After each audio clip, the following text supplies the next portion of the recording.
I want to preface this entire video by saying the Mario & Luigi series means a lot to me. Bowser's Inside Story was the first RPG I ever played as a kid, and it blew my mind. Immediately, I was treated to one of the greatest stories the series had to offer, with the best villain in any Mario anything. There were compelling characters, iconic locations, and a great sense of humor emanating from every new scenario.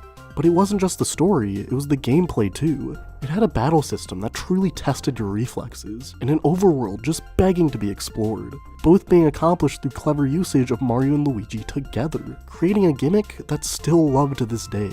Inside this little cartridge holds one of the most masterfully made games you will ever play.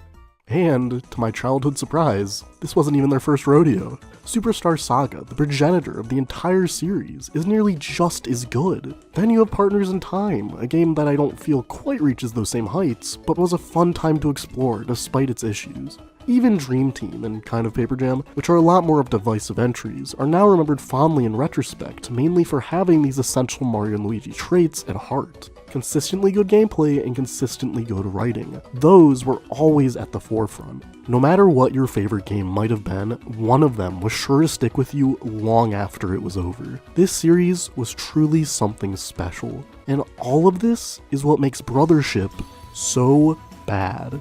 Brothership does not have any of the core values of the series, and instead regresses everything that made it unique.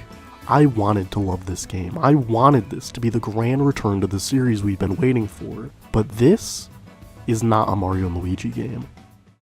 Which I suppose makes some sense. Nintendo let former developer Alpha Dream die before our eyes after all. Yeah, this game instead is made by those guys behind Octopus Travels. Remember that game? Well, I do, actually. It had a really nice art style, which was pretty much the only thing people unanimously liked about it. For a good reason though, it had all this beautiful pixel art and built a 3D world around that style.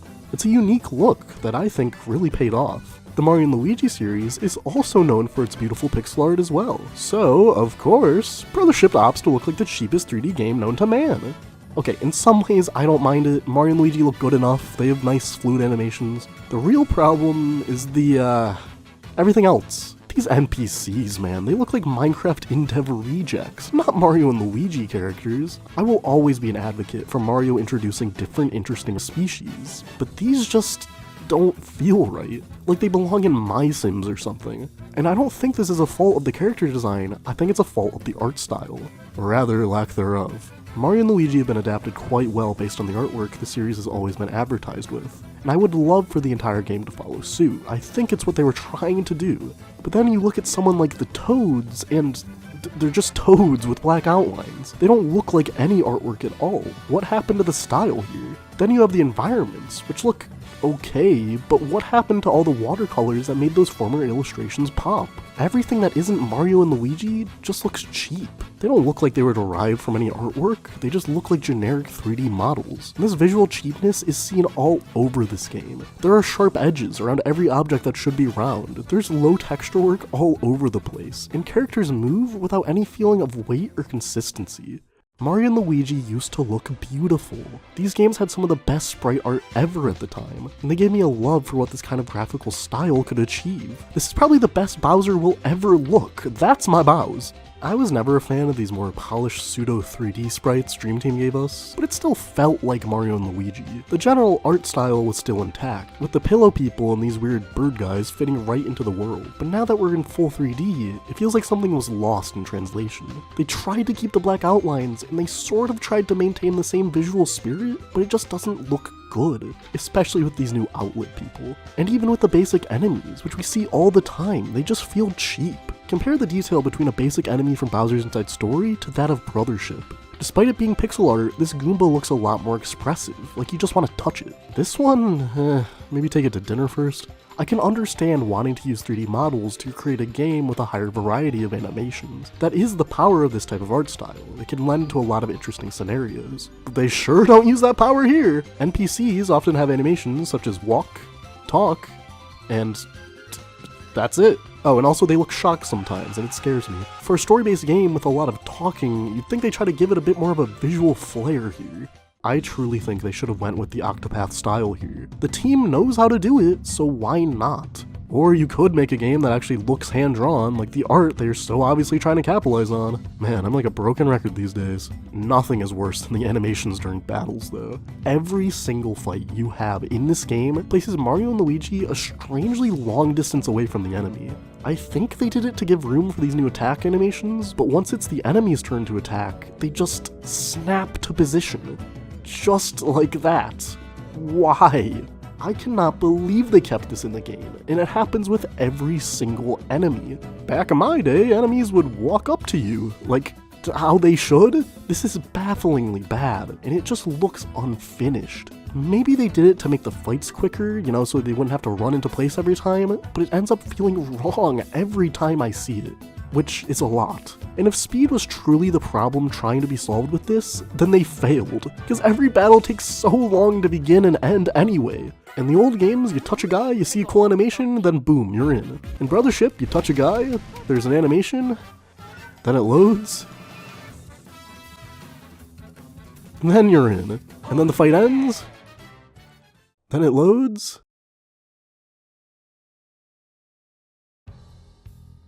and then you're out. This might not seem that bad, but this load time really adds up, trust me.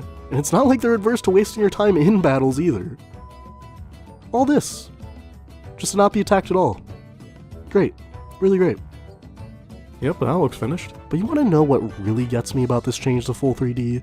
It's the movement. This fully three-dimensional game, made for a controller supporting full 360-degree movement, released in the year of 2020 current, restricts you to only 8 directions. This game has no analog movement. It is purely a digital approximation of where you point the stick, snapping you to one of its 8 directions. And not everyone will notice that upon first playing the game, but now that I pointed it out, you definitely will. This feels terrible, and often results in a sloppy playstyle. Many times in this game, when I was trying to simply jump on an enemy, I would miss completely.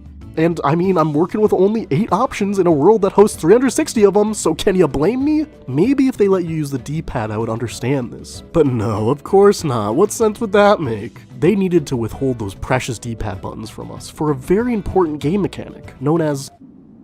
But a limited control scheme is far from the only thing that hurts the gameplay here. They absolutely demolished Luigi in this game.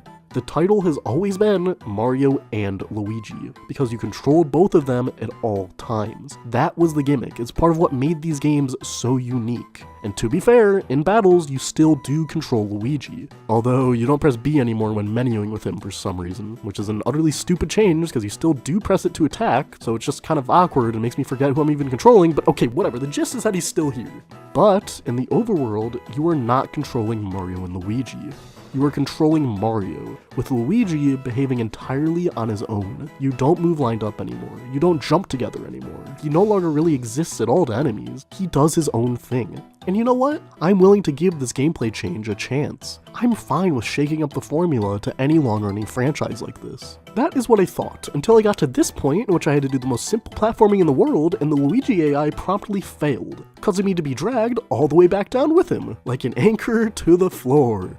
In the older games, this would be my fault. The whole challenge of the overworld was about controlling 2 bros at the same time. You had to time jumps accurately and really assess the environment when platforming through it. Here, not only is Luigi keeping his social distance from you, but if you try to jump with him manually, about 2/3 of the time, he will just stop moving completely, which makes platforming with him like you would in the older games totally impossible. So instead, in this game, if Luigi wants to make a jump, he'll make the jump. If he doesn't, he won't. What a great replacement to what we had, guys. Truly genius. What they were going for here is to sort of make Luigi a Pikmin. You tell him to do things on the field, like Pikmining some turnips or hammering some crates, and he'll go off and do them. This again is an idea I'm down for, and sometimes, very rarely, it does work. But this also has a huge gaping flaw. Luigi has to be in your sights at all times. If his green ass is even 1 iota off the screen, he will not do a single thing, and instead come running back to you. Which, you know, really does harken back to the days of Pikmin. Everyone's favorite part of that game was watching the Pikmin do their Pikmin activities. Nothing can beat that. Really sad how that game ends though, can't believe they go that dark with it.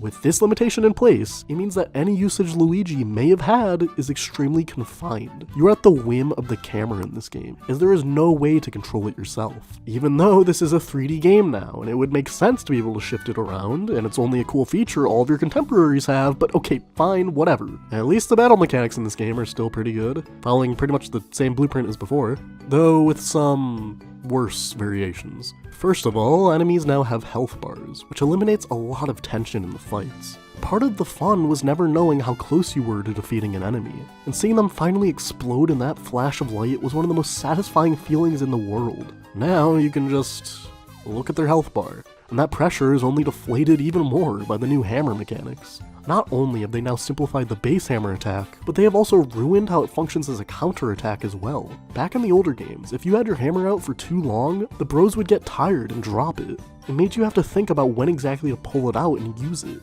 Here, don't you worry, Mario and Luigi are now jacked. You can hold it for as long as you want. No consequence, who cares? Something else they've changed for no reason, the level up system. Back in the old games, each level up screen gave you the chance to use Lakitu here to increase a stat of your choice. If you timed it right, you'd get great rewards. Here? Nothing at all. They just got rid of it. Oh, no, actually, they do let you choose one stat to level up every 8 levels, in the most boring way imaginable. The old level up screen had so much life, man. This one is like you're filling out a form at the DMV. Also, unlike the other Mario & Luigi games, you don't automatically gain another gear slot by ranking up. So why would you not choose the option to gain one on this ballot? There's so much gear in this game. What were they thinking with this change? Okay, a change I actually do like is the Bros moves, which give Mario & Luigi different variations instead of the same exact attack. This is good. It leads to experimentation within the combat. But when all you do in this game is fight the same exact enemies, this isn't worth very much. I want you to look back at Bowser's Inside Story. Within the first couple hours of game time, you were treated to Goombule, Spike Blop, Chaboomba, and Toothy. All unique enemies with completely unique attack patterns. Within the first couple hours of Brothership, you were treated to Seedle, Gardam, and Iguana, and Parachute. Alright, these enemies may be a bit basic, but we have some of that classic Mario & Luigi enemy variety going on here. In the next couple hours of Inside Story, you got Bubble Blooper, Dry Blooper, Pro Batter, Treevil, Trasher, Fifit, Lakitu King, and Chained Fawful. Another great assortment of new enemies. So, how does Brothership follow this up? A bore. Just a bore. Made a pun. Even in this time of stress. This is one of the game's biggest failures, because once you get these very simple enemies' movesets down, where's the challenge? This was never a problem in the older games, because new enemies kept appearing left and right, with completely new and interesting movesets to be learned and mastered. In Brothership, the best you'll get is a recolor, with one new move. If you're lucky. Maybe they'll even add a droplet to its head. To be fair, back in Inside Story, there were basic enemy variants too, like with these trees. But you want to know what the difference is? Both these trees were introduced at the same time. It's not like they gave us tree and then drip fed us evil tree. That'd be dumb. And yet that's exactly what they do here, with incredibly negligible changes between them. And when all you're doing is fighting these same dudes over and over again, you start to realize, maybe this battle system isn't that good. Maybe it's a bit too easy to be getting excellence in a series where you once had to work for it. Maybe they should be introducing more Bros moves instead of just Shell after 5 hours. Maybe this game's enemy coin drop rates are utterly overinflated in a series where money once really mattered. Maybe you should just skip fights entirely because there's not even a consequence for doing so anymore. Maybe you should just go outside.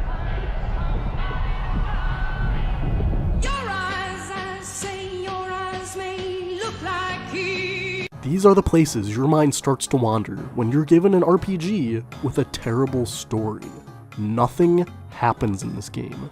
Mario and Luigi games have always had amazing, unstoppable narratives that saw you traveling all throughout different iconic landscapes. There was always a moving plot, and that meant constantly seeing new interesting locales, getting sucked into Bowser and exploring the trash pit, waking him up in the Funny Bone, learning of Fawful's plan in Kavi Cape, journeying towards Bowser's castle on Plaque Beach, helping Bowser get his flame back in the Pump Works, fighting a giant bug in the Flame Pipe, and utilizing that new ability to get through Dimple Woods. You see how there's a narrative here? It's flowing, it's moving, we're going all over the place. And this is only within the first few hours. In Brothership, you get transported to this new realm of Concordia, you're told to link up islands back to this tree, and then you link up islands back to this tree.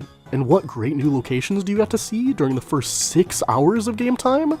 Well, Grassland, grassland, grassland, grassland, and what was that last one? Oh, there he is! This game sees you going to the same repeated area types with the same repeated goals, which is why they're always able to utilize these same repeated enemy types. There may be a little bit of variation throughout these islands, like one that has rocks, or one that rains, but they all look basically the same and function basically the same. To make matters worse, you have to go back to some of them in mandatory side quests. What are we doing here? This game moves at a snail's pace, with zero sense of intrigue or character growth, or any normal story architecture at all. In every other Mario & Luigi game, you are meeting fantastic characters left and right that you instantly fall in love with. Here, you have some lady, her kids, this guy, all of which you're forced to do the most basic, uninteresting tasks for. I don't care about your family drama, I don't care about your hair cream business, I don't care about your telescope. I want to find a rival, I want to meet someone funny and memorable, I want to know who the villain is at all. What reason do I have to press on? Why am I even bothering with this? Why should I care about Concordia? What am I fighting for?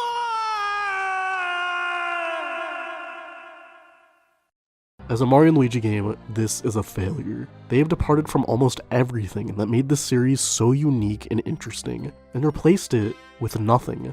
And that is a travesty. If this is your first Mario & Luigi game, it's okay. You'll probably have some fun with it. It has its moments. After the 8-hour mark, it does seem to be going somewhere. But if you've played any of the previous games, especially Superstar Saga and Bowser's Inside Story, you're going to be met with endless disappointment, because this is not a Mario & Luigi game. That spirit is long gone.